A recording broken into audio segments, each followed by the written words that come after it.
Phil Neville on Man United, Miami life and having Becks as his boss. As training draws to a close, it is time for Inter Miami to work on balls from wide. Time for this fledgling club to head back to the future. Time for a couple of promising youngsters to take up rather familiar positions. Delivering from the right? Beckham? Also shuttling down the flanks? Neville? 3 decades have passed since Phil Neville's apprenticeship at Manchester United. Today he marshals the back four, barking instructions in English and Spanish. As for former teammate David Beckham, he now patrols the owner's suite in Fort Lauderdale. These days, it is the turn of their sons Romeo and Harvey. The class of '92 and their school of '22. The red running through these bloodlines has faded to pink, and maybe the training grounds are a little bit more plush, the weather is definitely better. Neville says. The lessons, though, have stood the test of time. What they are going through, it is no different than what I went through, Neville tells Sportsmail. That's the only way to be, the only way that will give them the chance to get right to the very top. Harvey Neville, 19, another fullback and former United product, was recently promoted to the first team. Winger Romeo Beckham made his senior debut last week. But their manager's mantra applies to every youngster here. And heading into the 2022 MLS campaign, the pressure is on. Grumblings that Neville had again fallen upwards, this time handed a job by his old mate despite never managing a club, hardly subsided during his difficult first year when Inter Miami finished 11th, one place lower than in their maiden MLS season. Neville accepts performances weren't good enough. But he pleads mitigation. We wanted to build something with strong values and a strong culture. We felt probably last season we couldn't do that with the group of players we had, he says. Sometimes you have to make brave decisions. So Neville has been back to oversee a reset. The squad has been rebuilt, the emphasis on firm foundations reiterated. Miami's shift has been shaped somewhat by crippling salary cap sanctions, but Neville insists the academy is one of, if not the, most important parts of our vision. It's a non-negotiable. That starts from the ownership. They want a team full of local Floridian footballers out on that field. Why? Because they are passionate, they will die for this football club. No different from what I felt when I was growing up in Manchester. So youngsters train with the first team at a base which would be the envy of many Premier League sides. Sports psychology helps prospects make the jump. Former players such as Ryan Shawcross are kept on as coaches.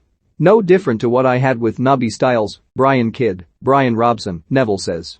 If a young player is getting a little bit carried away, they are a little bit loud, wearing flashy clothes, or they are on the field and spending a little bit too much time on the ball, someone will let them know, Neville says. They will challenge you, kick you up the backside, love and cuddle you, all the things a parent would do.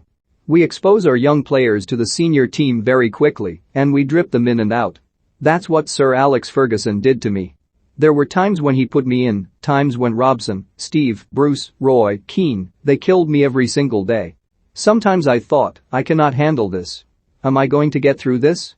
But that was the character building training that we needed. If it feels like Neville is coaching within a time warp, perhaps that is because nostalgia surrounds him in South Florida. Miami is where he spent his honeymoon with wife Julie. I didn't go home at Christmas because the first 9 months during the season were just a whirlwind, says Neville. So I wanted to spend a month really breathing, driving up the coast, driving into Miami to see this beautiful city. Not much pulls the 45-year-old home. The only thing I miss is my mum, my sister and my family. And chocolate. There's an English shop just down the road, Pond Hoppers it's called. We go down there and get Kit Kats, dairy milks and jelly babies. Here, the Premier League can feel a million miles away too. But United and Everton shirts hang in Neville's office, and passion for his former employers endures. What I always think about Manchester United. There is no divine right to win, he says. Ole Gunnar Solskjaer left the club in a better shape. They are still producing young players, they are still the biggest club in England, they are just not getting success. But for 30 years, Liverpool weren't getting success. It's something people are just going to have to accept. And it will take time. Before taking on the Miami job, Neville managed England women for 3 years. I learned more in that job than probably anything else I've done in my life, he says. I took a brave decision to go to women's football at a time when it probably wasn't at the forefront of everybody's mind. I'd seen what my sister Tracy had changed in netball. So I wanted to go there and make change. Despite mixed fortunes, he insists. I had nothing but pride in terms of the way we as an organization had helped make change. I played a small part in that. Neville points to the prominence women's football now receives in the media and across the game. At Miami, Neville has advantages over their rivals. This area and Beckham's presence helps attract players.